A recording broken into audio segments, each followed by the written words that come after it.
नमस्कार प्यारे साथियों, स्वागत है आज की ऑनलाइन क्लासेज में। आज की क्लास में चतुर्थ श्रेणी कर्मचारी भर्ती 2025 के लिए हिंदी भाषा के अति महत्वपूर्ण प्रश्न देखेंगे। प्रत्येक क्वेश्चन है जो कि सिलेबस के अनुसार है।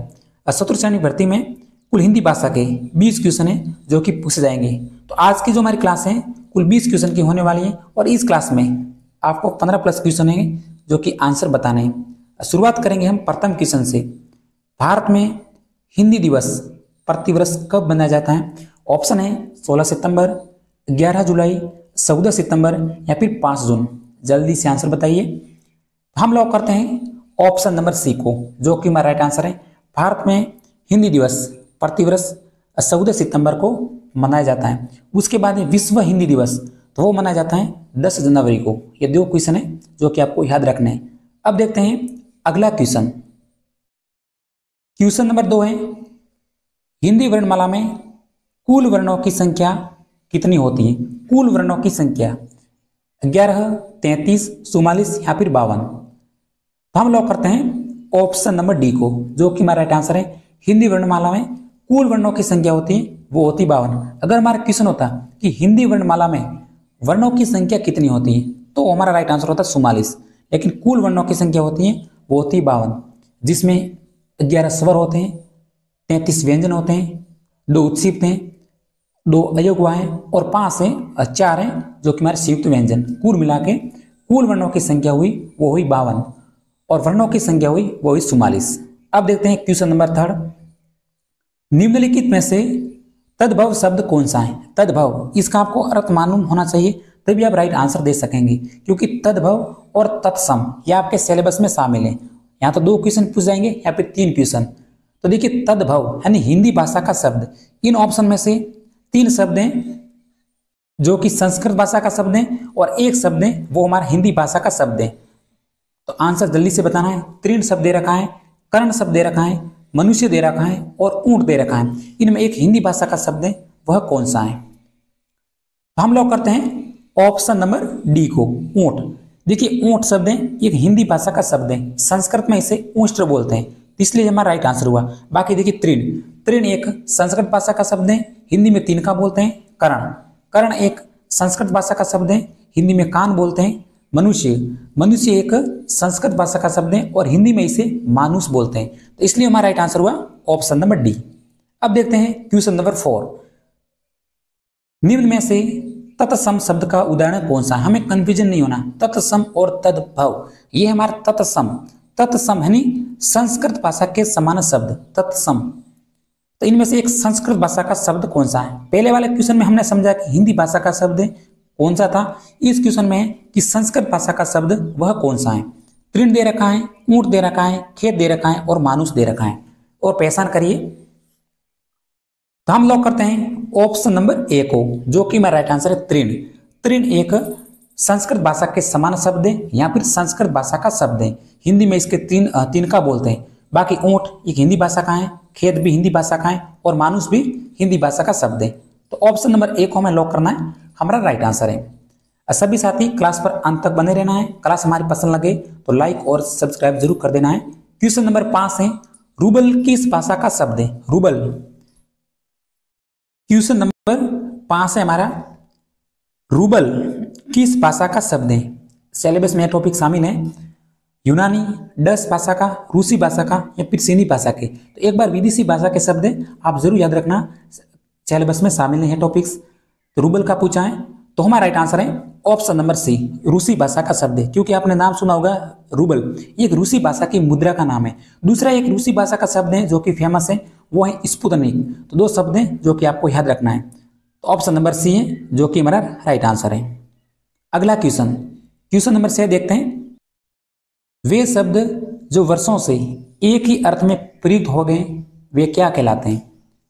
वर्षों से एक ही अर्थ में प्रयुक्त हो रहे हैं, जैसे इसके उदाहरण हैं, दिन दे रखा है, धूप, लड़का, नदी, पहाड़ और आकाश। ऐसे उदाहरण आपको देखने को मिलेंगे। और फिर पूछेगा कि ये कौन से शब्द हैं, संकर हैं, रूढ़ शब्द हैं या फिर यौगिक शब्द हैं। तो आंसर बताने की कोशिश करें। हम लोग करते हैं ऑप्शन नंबर बी को, रूढ़ शब्द, जो कि हमारा राइट आंसर है। अगर हमारा क्वेश्चन होता रेलगाड़ी शब्द, शब्द का प्रकार है, संकर है, रूढ़ है या फिर यौगिक है, रेलगाड़ी, तो इसका जो हमारा राइट आंसर होता संकर शब्द है, क्योंकि देखिए रेल, रेल एक अंग्रेजी भाषा का शब्द है और गाड़ी, गाड़ी एक हिंदी भाषा का शब्द है, क्योंकि दो शब्द मिलकर एक शब्द बनाए तो वो हमारा संकर शब्द कहलाता है। अगला क्वेश्चन, क्वेश्चन नंबर 7 देखते हैं। जंगम का विलोम शब्द क्या होगा? जंगम का विलोम शब्द संचल, विषाद, वरदान या फिर स्थावर। सिलेबस में शामिल क्वेश्चन है, तो ऑप्शन नंबर डी को लॉक करेंगे, हमारा राइट आंसर है स्थावर। नेक्स्ट क्वेश्चन, दिए गए शब्दों में से जातिवाचक संज्ञा बताइए।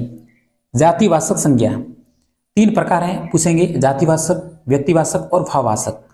तो ऑप्शन नंबर दे रखे हैं लकड़ी, आप दे रखा है, गंगा नदी दे रखा है और रमेश दे रखा है। इसमें जातिवाचक संज्ञा कौन सी है?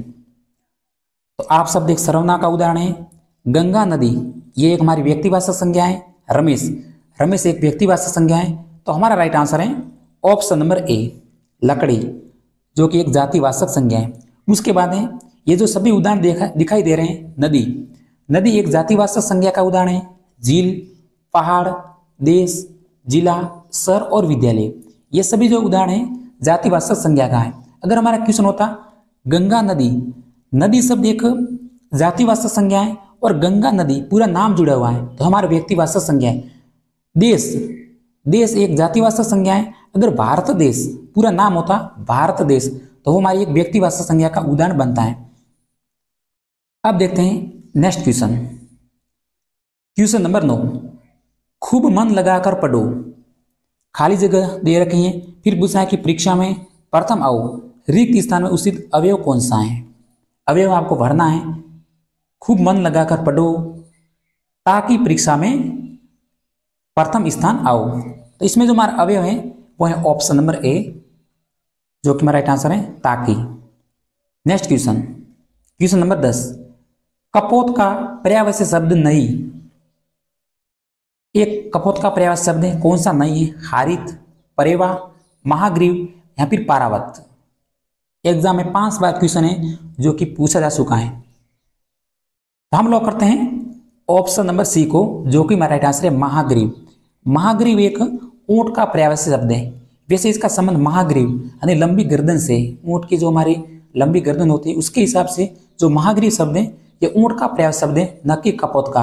बाकी हारित, परेवा और पारावत ये तीनों शब्द हैं जो कि कबूतर के पर्यायवाची शब्द हैं। अगला क्वेश्चन, क्वेश्चन नंबर 11, थोड़ी सी जल्दी से क्लास ले रहे हैं आपको। अपना सा मुंह लेकर रहना का अर्थ है, अपना सा मुंह लेकर रहना, खुश होना, मर जाना, चले जाना या फिर लज्जित होना। अपना सा मुंह लेकर रहना, तो ऑप्शन नंबर डी, लज्जित हो जाना, बिल्कुल करेक्ट आंसर है।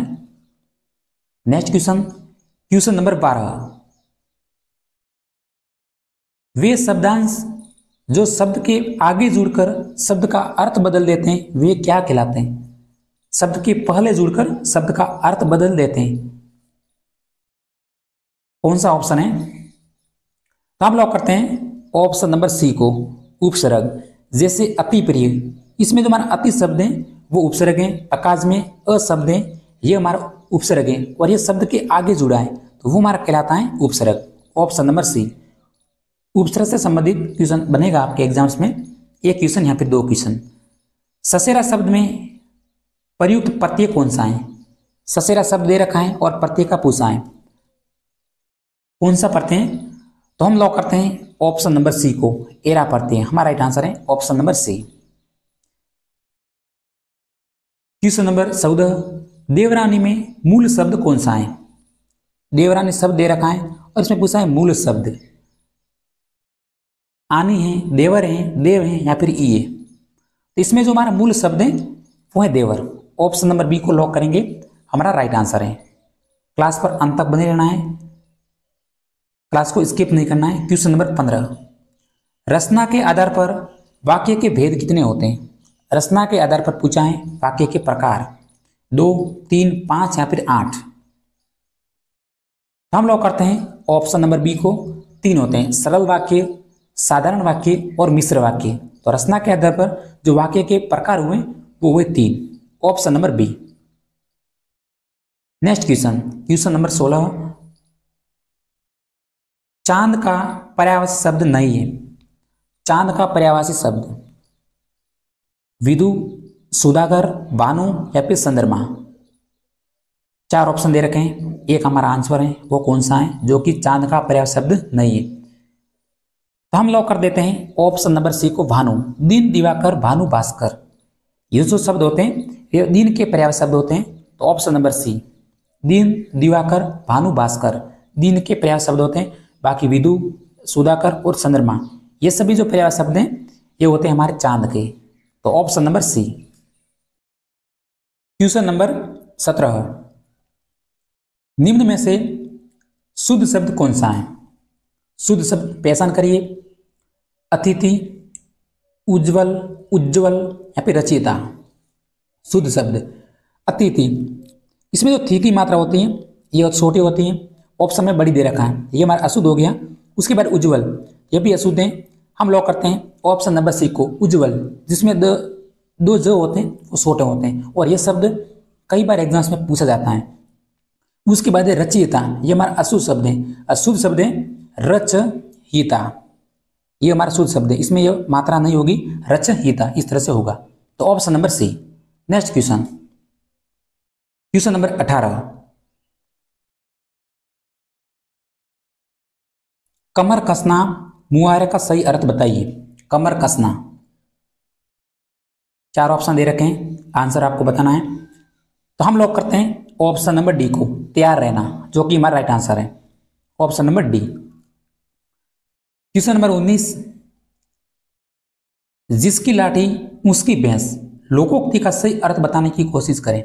जिसकी लाठी उसकी भैंस, शक्तिशाली की विजय होती है, लाठी लेकर भैंस चुराना, उपकार करने वाले व्यक्ति का अहित सोचना या फिर अनावश्यक दखल देना। तो सर्वप्रथम नेगेटिव जो वाक्य है उसको कैंसिल करिए। लाठी लेकर भैंस चुराना ये बिल्कुल नेगेटिव है। उसके बाद देखिए, उपकार करने वाले व्यक्ति का अहित सोचना ये भी सही नहीं है। अनावश्यक दखल देना ये भी नहीं है। ऑप्शन नंबर ए है जो कि हमारा राइट आंसर है, शक्तिशाली की विजय होती है, जिसकी लाठी उसकी भैंस, शक्तिशाली की विजय। Option number first. अगला क्वेश्चन देखते हैं, अंतिम क्वेश्चन है आज की क्लास का। हिंदी भाषा की लिपि कौन सी है? हिंदी भाषा की लिपि गुरुमुखी, रोमन, देवनागरी या फिर उपरोक्त सभी। तो हम लॉक करते हैं ऑप्शन नंबर सी को, जो कि हमारा राइट आंसर है। हिंदी भाषा की लिपि है वो है हमारी देवनागरी। बाकी गुरुमुखी एक पंजाबी भाषा की लिपि है, रोमन अंग्रेजी भाषा की लिपि है और देवनागरी है जो कि हिंदी और नेपाली भाषा की लिपि है वो है देवनागरी। ऑप्शन नंबर सी है हमारा राइट आंसर है। तो आज की क्लास में इतना ही। अगर हमारी जानकारी आपको पसंद लगी हो तो उस चैनल को सब्सक्राइब करके जाना। इसी तरह मिलते हैं अगले सेशन में। जय हिंद।